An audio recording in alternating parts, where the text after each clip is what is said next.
Hello everybody and welcome back to World of Warships Legends. My name is Spartan Elite 43 and tonight we are with Callisto.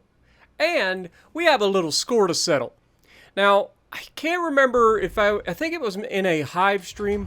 I joined up with, I think it was Hive recently. And Callisto, I think, was in the chat. And I was baited into answering a question. Arizona or West Virginia? Which do I think is the better ship?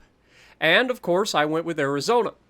This kind of upset Callisto, and by upset, I mean he was at least reasonably frustrated, because he feels that I disrespected the West Virginia, and that can't be farther from the truth. You guys know I love the West Virginia.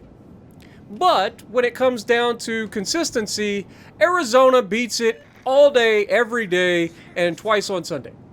Arizona is one of the best Tier 5 battleships at its tier. It's just not even close. The other ones that I would say are better than this are simply due to their overmatching ability, and that would be Warspite and Queen Elizabeth. With the recent addition of Yuga being right there on the same kind of area as Arizona.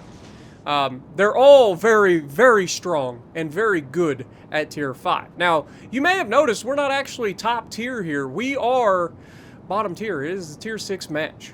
So, that being said, we just happened to spawn on two brothers, and we just happened to spawn mid.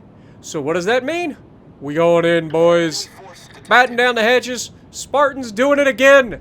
I don't know what it has been about the game lately, but they've been putting me on two brothers quite a bit. I know you guys probably don't care, because it makes for some pretty entertaining videos, and this one's not going to be any exception to the rule. It is going to be entertaining. And it's going to be a nail-biter here, because Callisto and I are going to have to keep each other alive. Because both of us take a beating in this one. And when you see just what we end up getting into, you'll understand. Because one of the things that you have to calculate when you go up mid is what the enemy is doing. If the enemy is sitting out on the flanks, firing at your teammates, and they're not actually coming back to engage you, you have to go out and engage them. And this is a very dangerous concept, because if you engage too soon, you run into the problem of having enemies on both sides of your ship, and you can't angle against everybody. And so you end up dying very quickly. However, because of the way the enemy is currently located on the map, if you notice, two destroyers to the right on the mini-map, and one battleship that we know of. I think there's another ship there underneath the battleship's little symbol, but I think there are 4 ships on the right, and the rest of them are on the left. And you can see by their positioning that nobody has any clue that we're coming up middle. And when we do get up here, watch what happens with the enemies. They don't actually care that we're here. And the bad thing for them is, like, if we just sit in their base, like, we could actually sit in the mouth of the channel here, sit in their base, cap the base, and win the match without firing a single shot. So they have to respect the fact that there are people right there. And the downside for them is, there's 2 American battleships here. We may be lower tier, but that's still a whole lot of firepower coming around the corner when we decide to make our push. Now, obviously, it takes a long time for this to materialize. You need teammates that are capable of not dying 30 seconds into the match. Now, we've already lost 1 destroyer on the right. That's not to be unexpected due to the fact that he was overmatched by 2 destroyers versus his 1. So he's outgunned there. Plus, there was the battleship and a potential cruiser over there, I believe. But then again, no, it's, I think, 2 battleships over there. So we have 2 battleships, 2 destroyers on that right side. And both of our battleships are taking a kiting position to protect the base. And I don't have a problem with that. This map is extremely small.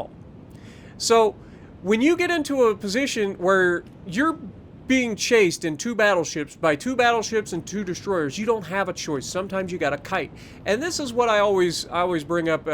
You know, you can't chase kites as an attacker. So, like, you've got to recognize when somebody is kiting away and when you don't need to chase them.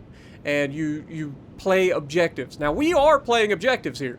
We're going straight up the middle. The destroyers have already cleared out. There is one kind of coming back, but he's less than half health, so if he does show himself up close, we're going to be able to deal with him relatively quickly. Now, the Sinop is actually terrifying, but they also have a Weimar out there on the left side.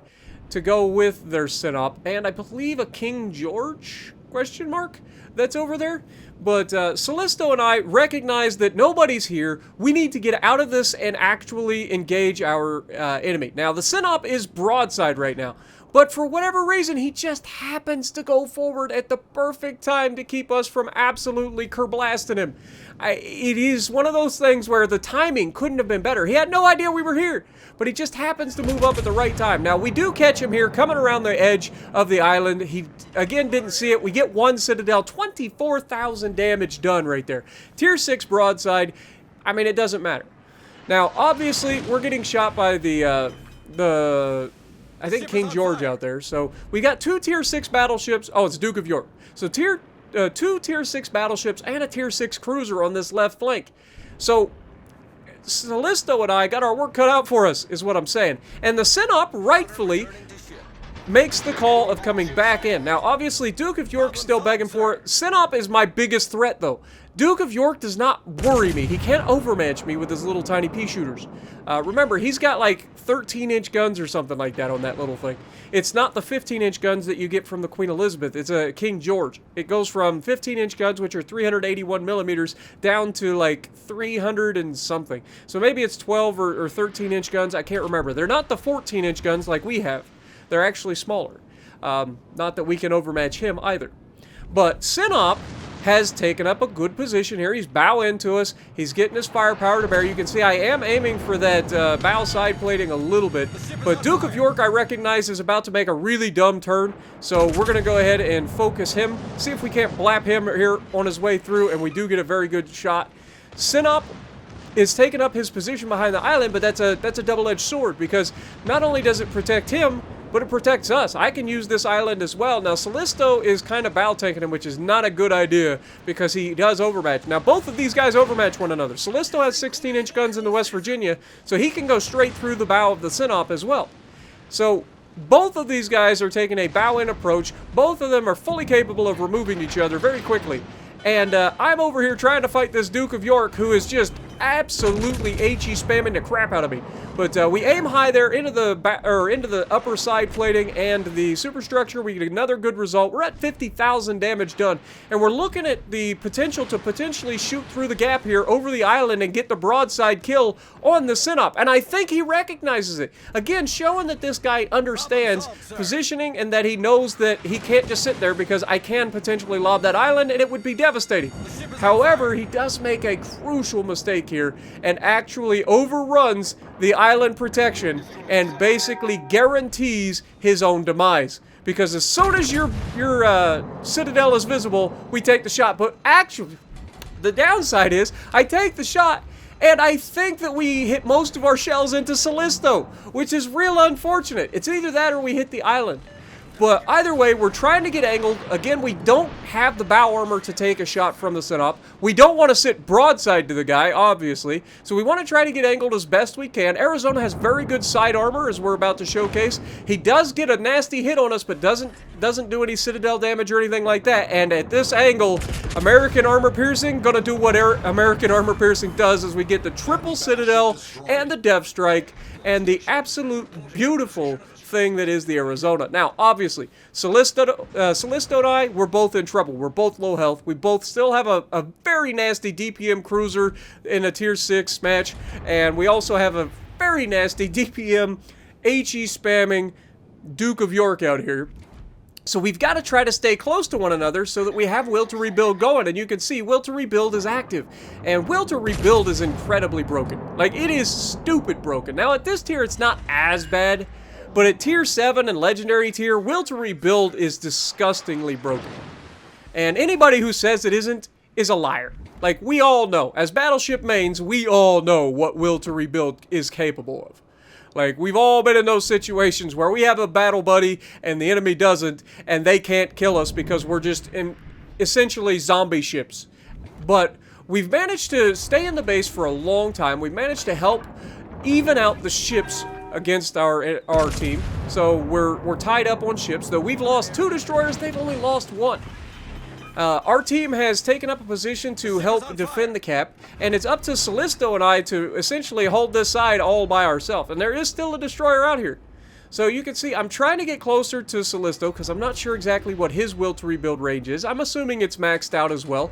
But just in case, I want to get closer to him to make sure that he is able to stay alive, because at the end of the day, him living and me living are tied together at this point. Now, obviously, we are on damage control cooldown, and this is where the will to rebuild is really going to come in clutch, because Duke of York hits us for a double fire in one salvo, while we have 1 minute for a damage comp. So these double fires are going to burn for the entirety of the duration. Now, we do manage to finish off the Duke of York in that salvo, which is huge.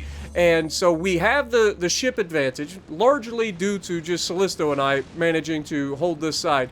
Though the enemy, or the friendlies, have helped even up the destroyer count as well by killing both of the enemy destroyers on the other side. Now, Weimar's trying to do what Weimars do, which is try to punish us with their ridiculous HE. That quarter pin is nasty. Now, here, Weimar's angled, and he's slowing down. You can see he's kind of slowing down. He's kind of turning in, so we fire a test shot, and then we change to the front guns, and we try to wait a little bit and fire another shot, just trying to get something. And unfortunately, for whatever reason, our guns are just like, no. In this instance, we're not going to allow you to hit him. Which is crazy because we've had very good accuracy up to this point. But Akatsuki gets himself spotted. Callisto's ready. He's going to take a shot at him. Unfortunately, West Virginia does what West Virginia does, which is miss destroyers at close range. It just does. The West Virginia is so bad about missing destroyers up close, it's actually frustrating, like infuriating. We almost missed him, not due to the Arizona, but due to my own lack of accuracy. My shot was awful. I vastly underestimated how fast he was traveling. But we do make up for it with this longer range shot on the broadside of this Weimar, and we missed him. We had shells fall short and shells fall long. Wasn't my fault that time. That was all dispersion saying, nope. Hope you enjoyed. But there is still a battleship.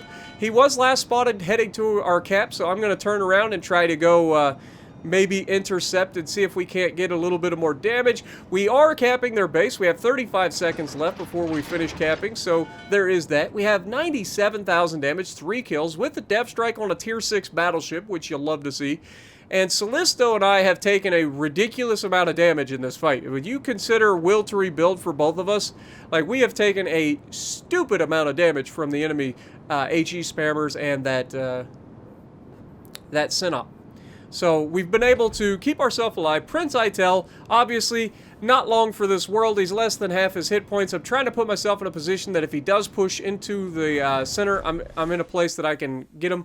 But game ends before we get a chance to, and we pick up the Dreadnought, obviously. But 97,000 damage. Dreadnought, we get the Dev Strike. And I didn't see what the other... I think it was a fireproof medal as well. But Callisto coming in, I think, 4th on the team. Didn't quite live up to the expectations of his West Virginia in that one. And it's not his fault. It was just, you know, that RNG giveth, RNG taketh away. And I think we can all agree, Arizona better. So let me know what you guys think. Is the West Virginia better than the Arizona? Did I get this wrong? And if you like what I'm doing, punch the like button, leave a comment below, subscribe to the channel if you haven't already, and as always, I will see you in the next video.